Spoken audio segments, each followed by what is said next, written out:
Welcome back, guys. Today we're going to be talking about the British Army Op-Tour Airsoft loadouts.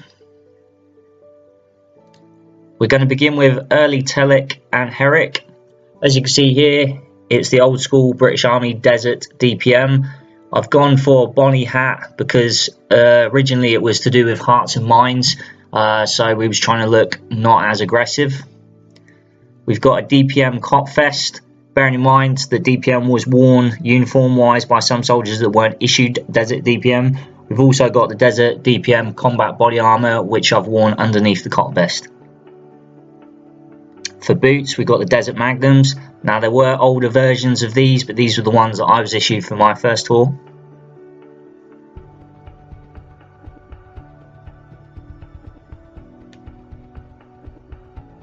Moving on, we've got mid Telic and Herrick. As you can see here, we now don the helmet and we've got a new style of body armour.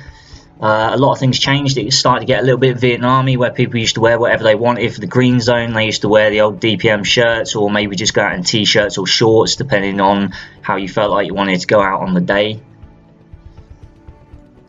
You got to pretty much wear a lot of your own type of uniform. Big differences was the Osprey MK1 combat body armour, which kind of made you feel a little bit like a superhero, made you a bit invincible as the plates were a bit bigger. The way that I've decided to put up my body armour and the way that I've set it out is the way that I did when I was on my first tour of Afghanistan, which, as you can see here, the pouches stick out quite badly, but this is what we had at the time. So as you can see there, I've got some silems, a speed loader and a cat tourniquet on my rank slide, as well as a small medical pouch and ammunition pouches attached to the front of the Osprey. I also have a small grenade pouch on the left hand side for any extra bits that you might require.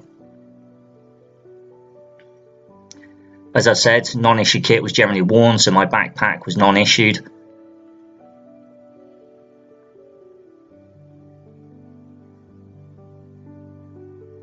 For my weapon system, I've used the Maruzen L96. You would generally use an SA-80, but I don't currently own one of those in airsoft form. So now we're going to be talking about late Herrick, where the transition to MTP was used. Same thing again, non-issue kit was worn. I didn't go on very well with the issued holster, so I bought my own and used that as a drop leg as I was driving trucks for most of the tour. As well as that, pouches, I own my own pouches. I had a quick release pouch which can take magazines, but I generally put extra medical kit in it. So the MTP Osprey combat body armour basically was the same as the Mark 1 but an MTP version and low profile. You've also got a Mark 7 helmet, which is a difference previous to the Mark 6 helmet. You can put loads of vegetation in it just in case you're in a banana grove or somewhere.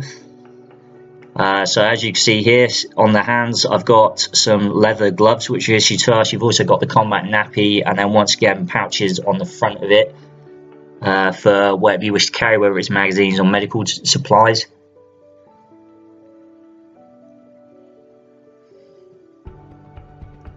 The boots are desert lowers, a lot more comfortable than the previous ones that basically felt like cardboard. One thing that I don't have on my loadout is a medical pouch. That's because I'm currently using that on my webbing. Thank you very much, guys. Please like, subscribe, leave some comments, and as always, happy hunting.